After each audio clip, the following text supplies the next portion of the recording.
गुरुर्ब्रह्मा गुरुर्विष्णु गुरुदेवो महेश्वरा गुरु साक्षात् परं तस्मै श्री गुरुवे नमः। ओम गजाननं भूतगणाधिसेवितं कपितजं बलचारुभक्षणं वासुतं शोकविनाशकारकं नमामि विघ्नेश्वरपादपङ्कजनं सच्चिदानन्दरूपाय विश्वोत्पत्त्यादिहेतवे तापत्रय विनाशाय श्रीकृष्णाय वयं नमः। आज हम आपको श्रीमद्भागवत महापुराण के अष्टम स्कंद का 22वां अध्याय सुनाएंगे। तो आप सभी ध्यानपूर्वक कथा का रसास्वादन करेंगे। इसमें बलि के द्वारा भगवान की स्तुति और भगवान का उस पर प्रसन्न होना ये आपको बताया जाएगा। श्री सुखदेव जी कहते हैं, परीक्षित, इस प्रकार भगवान ने असुरराज बलि का बड़ा तिरस्कार किया और उन्हें धैर्य से विचलित करना चाहा, परंतु वे तनिक भी विचलित न हुए, बड़े धैर्य से बोले। दैत्यराज बलि ने कहा कि देवताओं के आराध्य देव, आपकी कीर्ति बड़ी पवित्र है। क्या आप मेरी बात को असत्य समझते हैं? ऐसा नहीं है, मैं उसे सत्य कर दिखाता हूँ। आप धोखे में नहीं पड़ेंगे। आप कृपा करके अपना तीसरा पग मेरे सिर पर रख दीजिए। मुझे नरक में जाने का अथवा सत्य से च्युत होने का भय नहीं है। मैं पास में बंधने अथवा अपार दुख में पड़ने से भी नहीं डरता। मेरे पास फूटी कोड़ी भी न रहे अथवा आप मुझे घोर दंड दें, ये भी मेरे भय का कारण नहीं है। मैं डरता हूँ तो केवल अपनी अपकीर्ति से। मैं अपने पूजनीय गुरुजनों के द्वारा दिया वो दंड तो जीव मात्र के लिए अत्यंत वांछनीय है, क्योंकि वैसा दंड माता पिता भाई और सुहृद भी मोहवश नहीं दे पाते। आप छिपे रूप से अवश्य ही हम असुरों को श्रेष्ठ शिक्षा दिया करते हैं। अतः आप हमारे परम गुरु हैं। जब हम लोग धन, कुलीनता, बल आदि के मद से अंधे हो जाते, तब आप उन वस्तुओं को हमसे छीनकर हमें नेत्रदान करते हैं। आपसे हम लोगों का जो उपकार होता है उसे मैं क्या बताऊं। अनन्य भाव से योग करने वाले योगीगण जो सिद्धि प्राप्त करते हैं, वही सिद्धि बहुत से असुरों को आपके साथ दृढ़ वैर भाव करने से ही प्राप्त हो गई है। जिनकी ऐसी महिमा है, ऐसी अनंत लीलाएं हैं, वही आप मुझे दंड दे रहे हैं और वरुण पास से बांध रहे हैं। इसी यानी इसकी न तो मुझे कोई लज्जा है और न किसी प्रकार की व्यथा ही है। प्रभु, मेरे पिता में प्रहलाद जी की कीर्ति सारे जगत में प्रसिद्ध है। वे आपके भक्तों में श्रेष्ठ माने गए हैं। उनके पिता हिरण्यकश्यप ने आपसे वैर विरोध रखने के कारण उन्हें अनेकों प्रकार के दुख दिए हैं, परंतु वे आपके ही पारायण रहे। उन्होंने अपना जीवन आप पर ही निछावर कर दिया। उन्होंने ये निश्चय किया कि शरीर को लेकर क्या करना है। जब ये एक ना एक दिन साथ छोड़ ही देगा। क्या भरोसा है इस जिंदगी का, कब निकल जाए दम यहाँ किसी का। जो धन संपत्ति लेने के लिए स्वजन बने हुए हैं, उन डाकुओं से अपना स्वार्थ ही क्या है। पत्नी से भी क्या लाभ है, जब वह जन्म मृत्यु रूप संसार के चक्र में डालने वाली ही है। जब मर ही जाना है, इस पर हम लास्ट में आपको भजन सुनाएंगे, तब घर से मोह करने में भी क्या स्वार्थ है। इन सब वस्तुओं में उलझ जाना तो केवल अपनी आयु खो देना है। ऐसा निश्चय करके मेरे पितामह प्रहलाद जी ने, ये जानते हुए भी कि आप लौकिक दृष्टि से उनके भाई बंधुओं के नाश करने वाले शत्रु हैं, फिर आपके ही भय रहित एवं अविनाशी चरण कमलों की शरण ग्रहण की थी। क्यों ना हो, वे संसार से परम विरक्त, अगाध बोध संपन्न, उदार हृदय एवं संत शिरोमणि जो हैं। आप उस दृष्टि से मेरे भी शत्रु हैं, फिर भी विधाता ने मुझे बलात् ऐश्वर्य लक्ष्मी से अलग करके आपके पास पहुंचा दिया है। अच्छा ही हुआ, क्योंकि ऐश्वर्य लक्ष्मी के कारण जीव की बुद्धि जड़ हो जाती है और वह ये नहीं समझ पाता कि मेरा ये जीवन मृत्यु के पंजे में पड़ा हुआ है और अनित्य है। श्री सुखदेव जी कहते हैं कि राजा परीक्षित, राजा बलि इस प्रकार कह ही रहे थे कि उदय होते हुए चंद्रमा के समान भगवान के प्रेम पात्र प्रहलाद जी वहाँ आ पहुँचे। राजा बलि ने देखा कि मेरे पिता में बड़े श्री संपन्न हैं, कमल के समान कोमल नेत्र हैं, लंबी लंबी भुजाएं हैं, सुंदर ऊंचे और श्यामल शरीर पर पीतांबर धारण किए हुए हैं। बलि इस समय वरुण पास में बंधे हुए थे, इसलिए प्रहलाद जी के आने पर जैसे पहले वे उनकी पूजा किया करते थे, उस प्रकार जैसे पहले वे उनकी पूजा किया करते थे उस प्रकार न कर सके। उनके नेत्र आंसुओं से चंचल हो उठे, लज्जा के मारे मुंह नीचा सा हो गया। उन्होंने केवल सिर झुकाकर उन्हें नमस्कार किया। प्रहलाद जी ने देखा कि भक्त वत्सल भगवान वहीं विराजमान हैं और सुनंद, नंद आदि पार्षद उनकी सेवा कर रहे हैं। प्रेम के उद्रेक से प्रहलाद जी का शरीर पुलकित हो गया, उनकी आंखों से आंसू छलक आए। वे आनंदपूर्ण हृदय से सिर झुकाए अपने स्वामी के पास गए और पृथ्वी पर सिर रखकर उन्हें साष्टांग प्रणाम किया। प्रहलाद जी ने कहा कि प्रभु, आपने ही बलि को यह ऐश्वर्यपूर्ण इंद्रपद दिया था, अब आज आपने ही उसे छीन लिया। आपका देना जैसा सुंदर है वैसा ही सुंदर लेना भी है। मैं समझता हूँ कि आपने इस पर बड़ी भारी कृपा की है, जो आत्मा को मोहित करने वाली राज्य लक्ष्मी से इसे अलग कर दिया। प्रभु, लक्ष्मी के मद से तो विद्वान पुरुष भी मोहित हो जाते हैं, उसके रहते भला अपने वास्तविक स्वरूप को ठीक ठीक कौन जान सकता है। अतः उस लक्ष्मी जी को छीनकर महान उपकार करने वाले समस्त जगत के महान ईश्वर, सबके हृदय में विराजमान और सबके परम साक्षी श्री नारायण देव को मैं नमस्कार करता हूँ। श्री सुखदेव जी कहते, परीक्षित, प्रहलाद जी अंजलि बांधकर खड़े हुए थे। उनके सामने ही भगवान ब्रह्मा जी ने वामन भगवान से कुछ कहना चाहा, परंतु इतने में ही राजा बलि की परम साध्वी पत्नी विंध्यावली ने अपने पति को बंधा देखकर भयभीत हो भगवान के चरणों में प्रणाम किया और हाथ जोड़ मुंह नीचा करके वे भगवान से बोली। विंध्यावली ने कहा कि प्रभु, आपने अपनी क्रीड़ा के लिए ही इस संपूर्ण जगत की रचना की है। जो लोग कुबुद्धि हैं वे ही अपने को इसका स्वामी मानते हैं।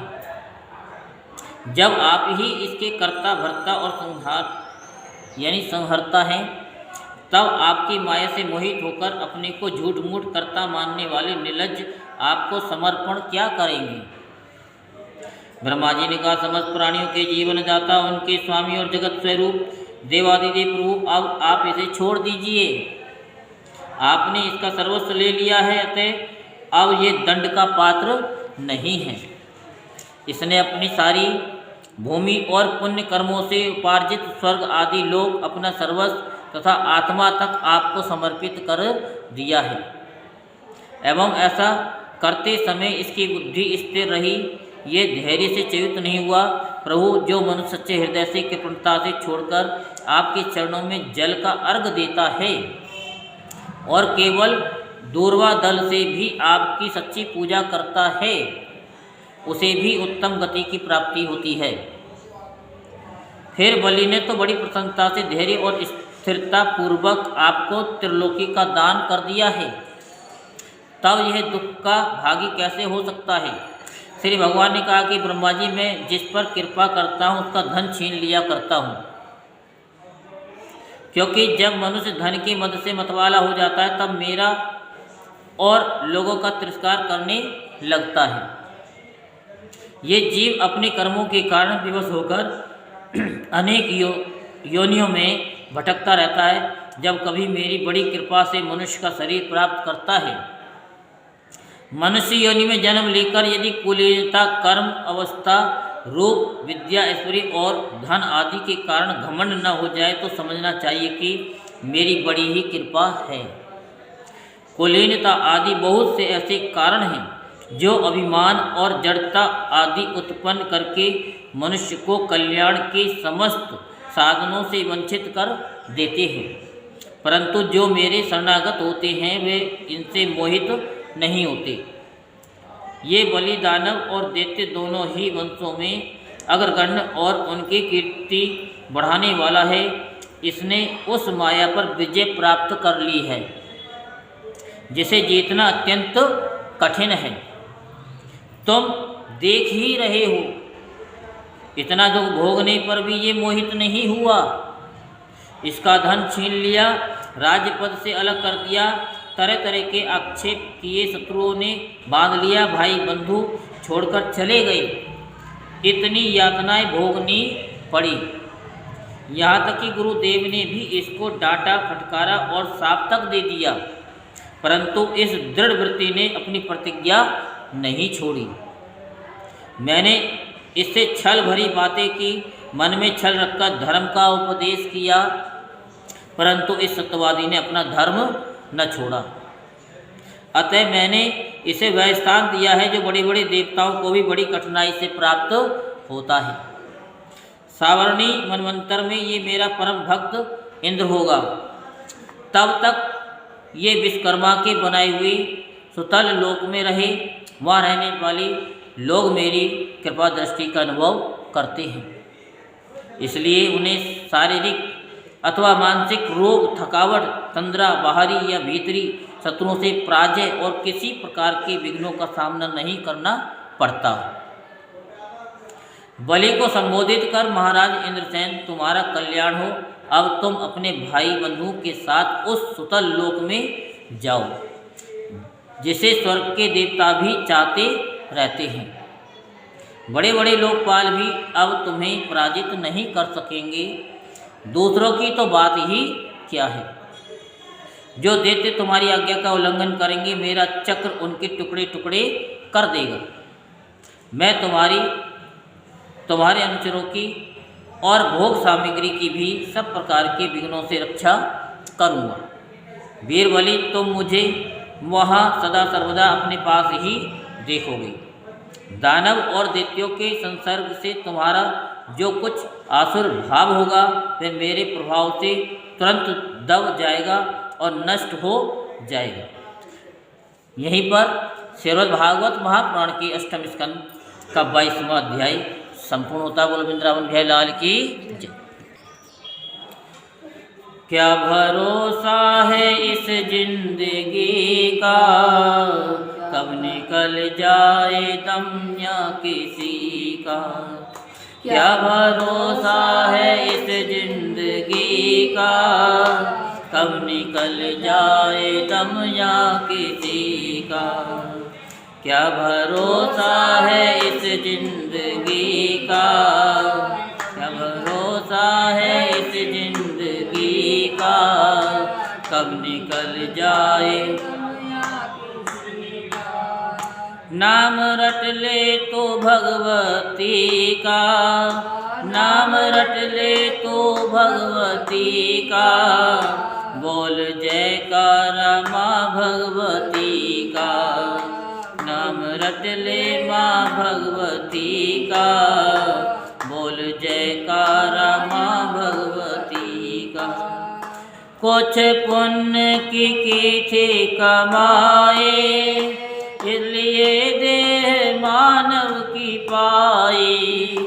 कुछ पुण्य की थी कमाई, इसलिए देह मानव की पाई। मन को विषयों ने ऐसा है घेरा, रटता हरदम तो माया ही माया। मन को विषयों ने ऐसा है घेरा, रटता हरदम तो माया ही माया। भूला तू इस जिंदगी का, क्या भरोसा है इस जिंदगी का। निकल जाए आदमी का, क्या भरोसा है इस जिंदगी का, कब निकल जाए दम या किसी का।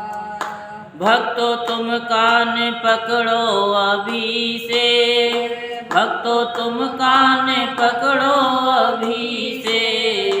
तुम न नफरत करोगे किसी से, तुम न नफरत करोगे किसी प्यार सबके लिए दिल में रखना, प्यार सबके लिए दिल में रखना, बैर तुम ना किसी से भी करना, बैर तुम ना किसी से भी करना।